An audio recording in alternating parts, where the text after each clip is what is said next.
Bienvenue dans Défense Zone, votre podcast spécialisé dans les questions de défense et de sécurité. Chaque semaine, en plus de nos entretiens avec des militaires, policiers, gendarmes, entrepreneurs et autres experts du secteur, nous vous proposons un court résumé des actualités qu'il ne fallait pas rater ces derniers jours. OTAN. Le Conseil de l'Atlantique Nord vient de l'annoncer il y a quelques jours. Le successeur du général d'armée aérienne Todd Wolters, comme commandant suprême des forces alliées en Europe, le SACEUR, sera le général Christopher G. Cavoli. Cet officier de l'armée de terre américaine, fils d'un officier italo-américain, est né en pleine guerre froide à Würzburg en Allemagne et passe une grande partie de son enfance en Italie. Titulaire d'une licence de biologie à Princeton, il choisit à l'issue de s'engager et sert comme sous-lieutenant en 1987 à la Reserve Officer Training Corps avant de rejoindre le 325e Airborne basé à Vicenza en Italie. Après un passage comme instructeur à l'école des Rangers, il est admis au programme Foreign Area Officer, le FAO, qui forme des officiers spécialistes de certains pays sur le plan militaire, mais aussi économique, diplomatique, culturel et social. Christopher Cavoli choisit la Russie et il obtient en 1997 un master en études russes et est-européennes à l'université de Yale. Outre le russe, condition sine qua non pour intégrer le FAO, l'officier général américain parle aussi italien et français. Le général a connu plusieurs déploiements, en Bosnie tout d'abord, ensuite pendant la guerre du Golfe et plusieurs fois en Afghanistan, où il occupera notamment le poste de chef adjoint du commandement régional Ouest de la force d'assistance à la sécurité de l'OTAN. Avant de prendre son nouveau poste, le général Cavoli était à la tête des forces américaines en Europe et en Afrique. Le SACEUR est un des deux commandements stratégiques de l'OTAN. Ce poste est toujours commandé par un général américain, secondé par un Européen, alors que le poste de secrétaire général de l'organisation revient aux Européens. Actuellement, il est occupé par le Norvégien Jens Stoltenberg. Le général Cavoli lui prendra son poste à l'été lors d'une passation de commandement au Grand Quartier Général des Puissances Alliées en Europe, à Mons en Belgique. Armée de terre. Le 5 mai, le Centre d'appui et de préparation au combat interarmes, le CAPSIA 51e régiment d'infanterie de Mourmelon, a reçu ses 4 premiers véhicules blindés multirôles légers, le VBMR-L Serval. Intégré dans le plan d'équipement du programme Scorpion, le Serval est un blindé de 15 tonnes construit dans les ateliers de Nexter à Roanne, avec un groupement momentané d'entreprises regroupant Nexter et Texelis. Le véhicule est développé dans 3 grandes versions, véhicule de patrouille blindé, le VPB, le nœud de communication tactique NCT et le SA2R pour surveillance, acquisition, renseignement et reconnaissance. Chacune de ces versions étant elle-même déclinable en sous-versions. Équipé d'une tourelle téléopérée en 7,62 ou 12,7 mm et de détecteurs de menaces, il intègre les mêmes technologies de V-tronique que dans le Griffon, notamment dans l'intégration du combat collaboratif grâce au système d'information et de communication Scorpion, le SICES. 70 Serval devraient être livrés d'ici la fin de l'année pour équiper, entre autres, la 27e brigade d'infanterie de montagne et la 11e brigade parachutiste. Au total, 978 véhicules devraient être entre les mains des militaires à l'horizon 2030. Mali.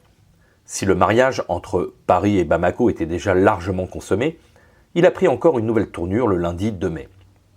En effet, un communiqué du gouvernement malien annonçait une dénonciation des accords de défense signés le 16 juillet 2014. Cette rupture prendra effet 6 mois après sa notification officielle, sans surprise depuis l'annonce du retrait de la France en juin 2021 et février 2022, et une aggravation des tensions diplomatiques entre les deux pays.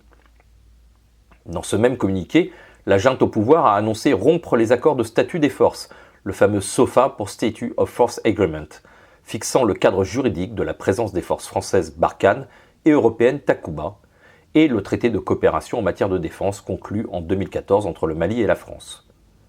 Le colonel Abdullah Meiga, porte-parole du gouvernement, a justifié cette décision en invoquant notamment de multiples violations de l'espace aérien par des appareils français et l'annonce du retrait français il y a quelques mois.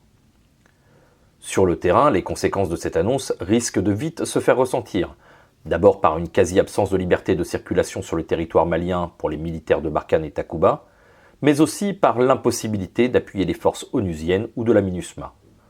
Enfin, en pleine manœuvre logistique de retrait des bases et de rapatriement vers le Niger, la junte au pouvoir pourrait tout faire pour compliquer administrativement ce redéploiement des forces.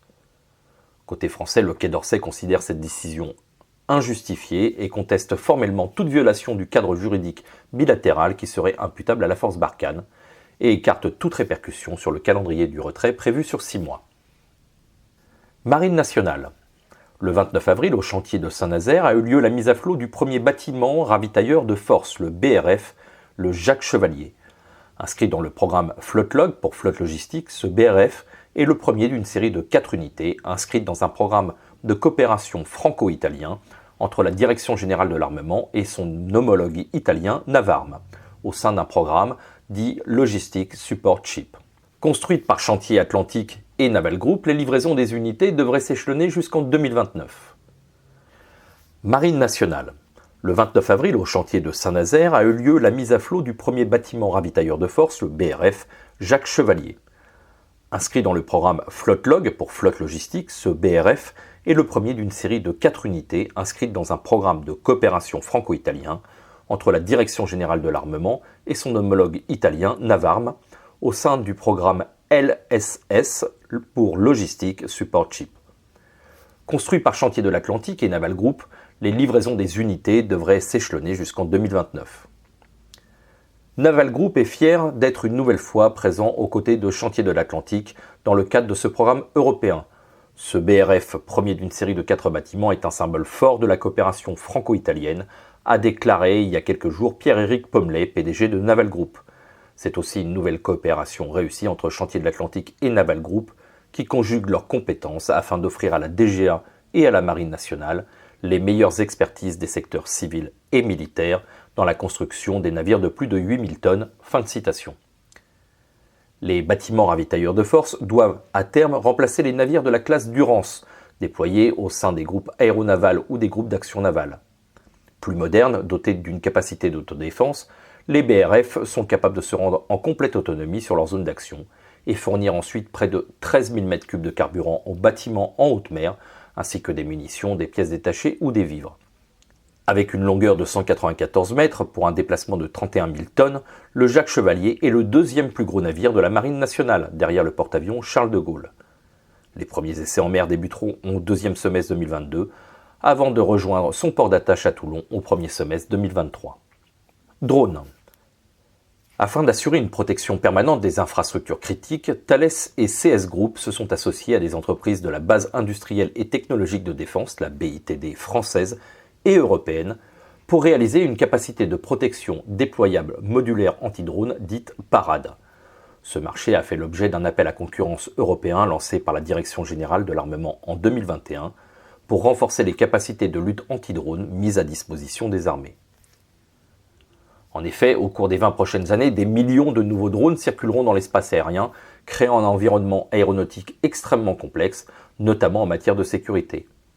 Pour faire face à cette menace en constante évolution, le consortium mené par Thales et CS Group déploie un système évolutif, modulaire et multimission de lutte anti-drone pour la protection des sites militaires, fixes ou projetés en opération extérieure. Il pourra également être utilisé par les armées pour contribuer à la protection des événements, du public et des infrastructures civiles, notamment lors de grands rassemblements. Le système PARADE apportera au dispositif particulier de sûreté aérienne, le DPSA, des capacités supplémentaires de détection et d'intervention. À ce titre, PARADE contribuera à la sécurité de 2 événements sportifs mondiaux qui se dérouleront. Le système PARADE apportera au dispositif particulier de sûreté aérienne, le DPSA, des capacités supplémentaires de détection et d'intervention. À ce titre, PARADE contribuera à la sécurité de 2 événements sportifs mondiaux qui se dérouleront sur le territoire français et pour lesquels la lutte anti-drone est une priorité gouvernementale, la Coupe du monde de rugby en 2023 et bien évidemment les Jeux olympiques et paralympiques en 2024. La première commande porte sur l'acquisition de 6 systèmes de lutte anti-drone PARADE, en intégrant des PME tricolores telles que Cerber, Hexavision et MC2 Technologies, ainsi que l'entreprise néerlandaise Robin. Le système PARADE apporte une aide à la décision et à la compréhension des situations complexes et pourra ainsi neutraliser des micro-drones et des mini-drones. Sont également intégrés au marché la formation des opérateurs, la maintenance et les évolutions sur les systèmes et les équipements. Voilà pour l'essentiel de l'actualité cette semaine. Pour en savoir davantage sur cet univers et pour découvrir tous nos articles et reportages, rendez-vous sur notre site internet défense-zone.com. Pour plus de brefs, d'articles de fond et de photos, nous éditons également tous les 3 mois un magazine papier que vous pouvez recevoir en étant abonné à notre espace premium. Il vous permettra aussi d'avoir accès à des contenus exclusifs sur nos différents supports. Vous trouverez tous les liens nécessaires dans la description de cet épisode.